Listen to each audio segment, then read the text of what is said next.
मैं वेब नट बेलवा वाराणसी से और नट समुदाय से हूँ। और खासकर मेरा जो काम है वो नट मुसहर और धारिका जो डी नोटिफाइड कम्युनिटी है उन्हीं के साथ मेरा स्पेशल काम है। और जैसा कि आप देख रहे हैं, नट समुदाय संघर्ष समिति विमुक्त घुमंतु और घुमंतु इन समुदाय में ये पूरा इसका काम है। और ये ऐसा समुदाय है कि आप कल्पना नहीं कर सकते कि इसकी आवाज़ को भी नहीं सुना जाता। भारत स्वतंत्र है, आज़ाद है, लेकिन ये आज भी हे दृष्टि से देखा जाता है। चोर कहा जाता है इस समाज को, आज भी चोर की दृष्टि से देखा जाता है। आप अगल बगल के कई गांव में अगर चोरी होती है तो सबकी सुई या सबकी सुई हम नहीं कहेंगे, डायरेक्ट इनको पकड़ लिया जाता है। ये उस समाज की बात है, नट मुसहर समाज, इनको उठा लिया जाता है। क्यों ऐसा होता है, थोड़ा सा हम इतिहास में चर्चा करेंगे। 1871 में ब्रिटिश हुकूमत के दौरान इनके ऊपर क्रिमिनल ट्राइब्स एक्ट लगाया गया। जन्मजात अपराधी, इन्हें जन्मजात अपराधी घोषित किया गया था। ठीक है, 47 में हमारा देश आज़ाद हुआ। आज़ादी के बाद 5 साल 16 दिन लगे, 5 साल 16 दिन लगे इनको अपने देश में आज़ाद होने के लिए।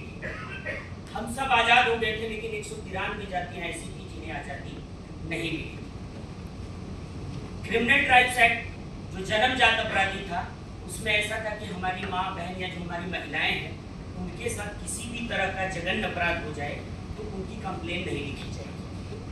क्यों? क्योंकि वह एक्ट, वो कानून कहता था कि ऑलरेडी इनको इस कानून के अंतर्गत रखा गया है, तो उनकी महिलाओं के साथ या उनके घर के लोगों के साथ कुछ भी होता है तो उसका कोई कानूनन सुनवाई नहीं है।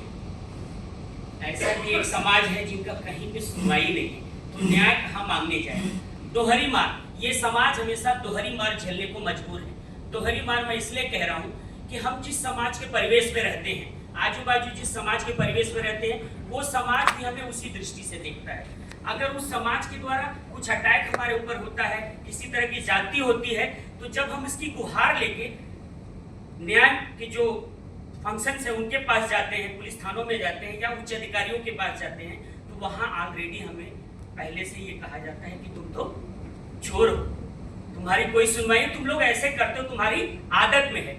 आदत कैसे है? जब 31 अगस्त 1952 को क्रिमिनल ट्राइब्स एक्ट को भारत देश में जब रद्द किया गया, तो कान इधर से पकड़ो या इधर से पकड़ो, उसी के जगह पे हैबिचुअल ऑफेंडर एक्ट लाया गया, यानी आदतन अपराधी अधिनियम लाया गया, जिसमें उन्हीं जातियों को रखा गया। विडंबना ये देखिए कि आजाद भी हमें आजादी मिल गई, संविधान हमें कह रहा है कि हम समानता के अधिकार के लिए पात्र हैं, लेकिन हमें समानता नहीं है।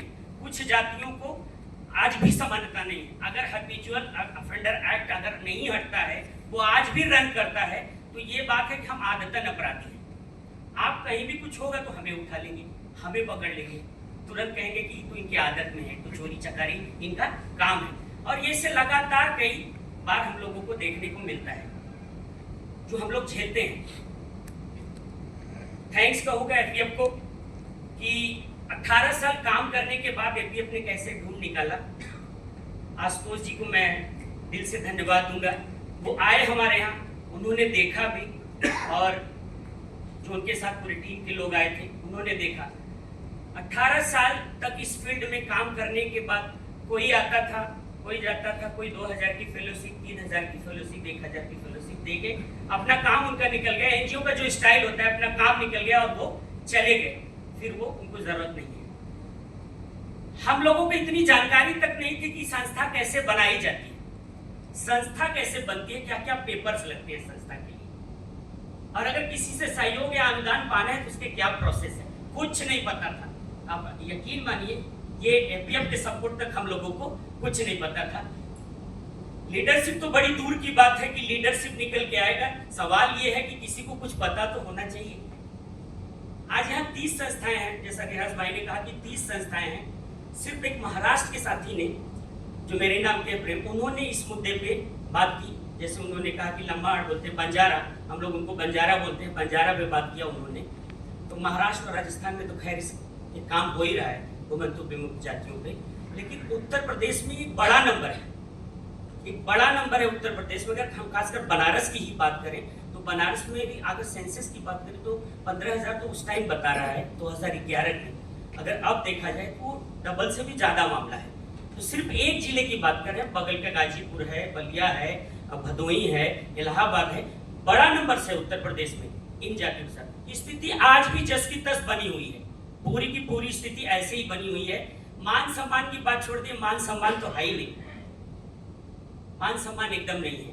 क्योंकि जिस कलेक्टर के पास हम अर्जी लेके जाते हैं और वो हैदराबाद के जिस कैंप से सीख के आता है, हैदराबाद के जिस कैंप से वो पढ़ाई सीख के आता है, आईएएस की तैयारी सीख के आता है, उसको वहीं पे बता दिया जाता है कि कुछ ऐसी जातियां हैं जो चोर हैं।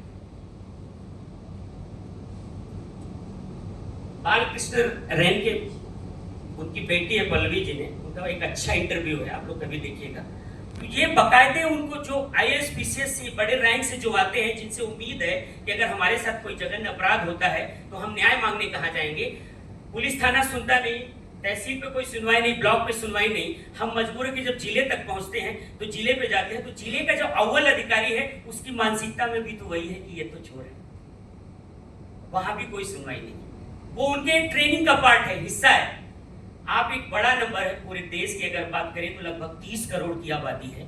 इस 30 करोड़ की आबादी में ये पूरा का पूरा अगर किसी भी स्टेट का बात करें, उत्तर प्रदेश हो, राजस्थान हो, महाराष्ट्र हो, इनकी स्थितियां सब जगह एक सरिका है। महाराष्ट्र के साथी बता दें कि नहीं वहां स्थिति बदली हुई है, नहीं। राजस्थान के साथी बता दें वहां स्थिति बदली हुई है, नहीं। इस समाज की स्थिति सभी स्टेटों में एक सरिका है। वही जलालत, वही अपमान आज भी झेलना पड़ रहा है। नाम के हम आजाद देश में हैं, लेकिन हमें सही मायने में आजादी नहीं है, कोई आजादी नहीं है। हम कार्यकर्ता हैं, फाइट करते हैं, लड़ते हैं, एक्टिविज्म करते हैं, right based movement, right based काम करते हैं। कई बार हमें झेलना पड़ता है, कई बार हम लोग जेल जाते हैं, कई बार झूठे हम लोगों को बैठा लिया जाता है 4-4 घंटे। हमारे ही जिले में काशी द्वार परियोजना माननीय प्रधानमंत्री ने लागू किया है। काशी द्वार परियोजना 972 एकड़ जमीन उन्होंने चिन्हित किया है। 972 एकड़ जमीन पे काशी द्वार परियोजना बनेगा। आप समझिए, जिनके पास तो है, जिनकी जमीनें हैं, पटेल है और भी जातियां जो हैं जिनके पास जमीनें हैं, उनके पास घरौनी है, कागज है, सब कुछ है। जो भी सरकार मुआवजा निर्धारित करेगा उनको उसके हिसाब से मुआवजा मिल जाएगा। दुर्भाग्य कि उसी एरिया में, उसी काशी द्वार के एरिया में 200 डीएनटी परिवार पड़ते हैं और ये ऐसे 200 डीएनटी परिवार हैं जिनके पास कोई कागज नहीं है। मालिकाना हक के नाम पे जीरो, कोई कागज नहीं है। ये देखिए, ये हम लोग संपूर्ण समाधान दिवस, तहसील दिवस का ये नजारा है। हम किसी तरह से, बहुत मेहनत, आसान काम नहीं है, बहुत मेहनत से मुसहर नट समुदाय को तहसील तक निकालना ये बहुत चैलेंजिंग काम है। कोई भी साथी आ सकते हैं, मैं तो यहाँ कहूँगा 30 संस्थाएं, कोई भी साथी आके हम लोगों का काम देख सकते हैं। बहुत ही चैलेंजिंग है तहसील दिवस तक समुदाय को मोबिलाइज करके किसी तरह से यहाँ तक लाना। और हम लोग लगातार 1 साल से प्रयत्न कर रहे हैं और लगातार 1 साल प्रयास करने के बाद लगभग सिर्फ तहसील दिवस पे 1000+ हम लोगों ने कंप्लेन दे दिया है बाई हैंड। 1000+ कंप्लेन किस बात की है? हमें मालिकाना हक चाहिए, यानी घरौनी चाहिए, जो प्रधानमंत्री स्वामित्व योजना है उसकी डिमांड है। ऑर्गेनाइजर अभी आप देखिए 210 हम लोगों ने मीटिंग्स ऑर्गेनाइज कर चुके हैं। 210 हमारी जो ग्राम सभाएं हैं, झोपड़ियां हैं, तांडा है, छोटा छोटा कस्बा है, टोला है, उन टोलों में हम लोगों ने ये मीटिंग अटेंड की है। 45 बार हम लोगों ने इस पूरे वर्ष में 45 बार तहसील दिवस ज्वाइन किया है। 45 बार हम लोग तहसील दिवस पे गए हैं। आपको यकीन होगा, साल भर 45 बार तहसील दिवस जाने पे सिर्फ 20 परिवारों को घरौनी दिलाने में सफल हो पाए। 20 परिवारों को घरौनी मिला है। घरौनी आप लोग समझ लीजिए, अगर हमारी 10 बाई 10 की झोपड़ी है और उस झोपड़ी में हम 150 साल, 200 साल, 300 साल से हैं, तो उस झोपड़ी के हम मालिक नहीं है। कभी भी कोई बड़ा आदमी आएगा और बोलेगा ये हमारे दादा की झोपड़ी थी, हमारे दादा की जगह में तुमको बसाया गया था, तुम तो घुमंतू थे, तो तुम यहाँ से खाली करो, ये जमीन हमारी है। हम घरौनी के लिए इसलिए संघर्ष कर रहे हैं कि अगर जिनकी झोपड़ियां हैं उनको अगर घरौनी मिल जाती है तो हम वो उसके मालिकाना हो जाते हैं कानूनन। तो 20 परिवारों को एक साल संघर्ष करने के बाद 1000 चिट्ठियां भेजने के बाद 20 परिवारों को घरौनी दिलाने में सफल हो पाए। इसी तरह से ये जो लैंड ओनरशिप का मामला है ये 20 परिवार का है। दूसरा हाउसिंग का जो मामला है 17 परिवारों के जो रिसीव या हाउसिंग स्कीम अप्रूवल, सारी चिट्ठियों के दौरान जब चिट्ठियां जाती है तो चिट्ठियों के दौरान हर मुद्दों की चिट्ठी जाती है, सेपरेट किसी एक मुद्दों की नहीं। हम मुद्दा इकट्ठा करते हैं, समुदाय में बैठते हैं, बातचीत करते हैं, हमारी तैयारी बनती है कि सैटरडे को तहसील दिवस लगेगा, वहां पे चलेंगे। तो उसमें 17 परिवारों को करीब पीएम आवास योजना में अप्रूवल मिल गया, इनको आवास मिलेगा। इसी तरह से लगभग 55 टॉयलेट्स के हैं। ये एक छोटी सी स्टोरी हम शेयर करेंगे शॉर्ट में। चक्का मुसर बस्ती है जहां पानी के लिए संघर्ष करना पड़ा 8 महीने। 8 महीने पानी के लिए यहाँ संघर्ष करना पड़ा है। यहाँ के जो प्रधान थे, मैं बहुत क्लियरली जब हम लोग उनसे, हमारे साथी उनसे मिले तो वो बोले कि मैं काशी प्रांत का आरएसएस का मैं हेड हूँ और मैं यहाँ का प्रधान भी हूँ। उनका नाम नहीं लूंगा, मैं यहाँ का प्रधान भी हूँ।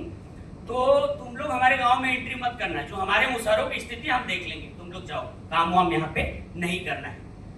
लेकिन किसी तरह से चोरी छिपे हम लोगों ने वहां पे काम किया लगातार। कोई झगड़ा नहीं, कोई लड़ाई नहीं, कोई वो नहीं, लगातार चिट्ठियों पे चिट्ठी, कई बार ब्लॉक और तहसील अटेंड किया। 8 महीने के संघर्ष के बाद 2 हैंडपंप वहां पे मिले।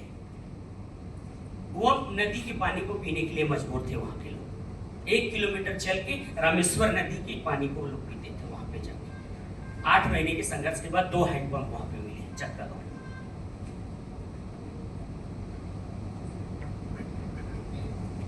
इसी तरह से लगातार हम लोग का फॉलोअप का काम है।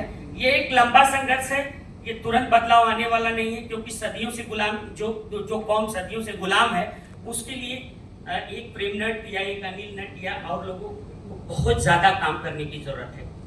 और इसमें पॉलिसी हस्तक्षेप, आज हमारे सभी साथी हैं, 30 संस्था है, हम तो कहेंगे जो रेंके कमीशन, इदाते कमीशन, जो इनकी रिकमेंडेशन लगातार 10 सालों से टेबलों पे धूल खा रही है, उसके लिए आवाज उठना चाहिए, उसके लिए आवाज उठना चाहिए। लास्ट पेपर वाली स्लाइड, ये देखिए, विमुक्त गुमंतु खाना बदोश समुदाय द्वारा महिला मुक्ति दिवस का आयोजन। ये पहली बार हुआ कि महिला मुक्ति दिवस क्या होता है। उसी तरह से सावित्रीबाई फुले जयंती, डेंटी समुदाय के लिए प्रेरणा का संदेश, ये पहली बार मनाया गया उन बस्तियों में। उनको पता भी नहीं था कि सावित्रीबाई फुले कौन है। नेक्स्ट, नट व घुमंतु समुदाय के लोगों ने जमीन व घरौनी की मांग की।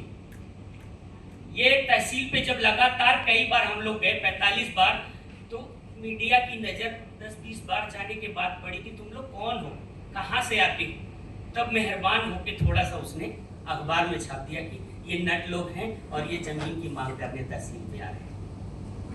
45 बार जाने के बाद ये थोड़ा सा मिल गया है जगह अखबारों में, उसके पहले कोई जगह नहीं था। तो ये काफी लंबा संघर्ष है, समय भी कम। एक चैनल है हमारा, हमारे बहुत सारे काम आपको उस पर दिख जाएंगे, घुमंतु दुनिया, यूट्यूब पे हमारा चैनल है घुमंतु दुनिया। हम जो छोटा छोटा काम करते हैं, मीटिंग्स करते हैं, बैठक करते हैं, वो यूट्यूब पे मिल जाएगा आपको। उसमें हमारे काम, आपको बहुत सारे काम दिख जाएंगे।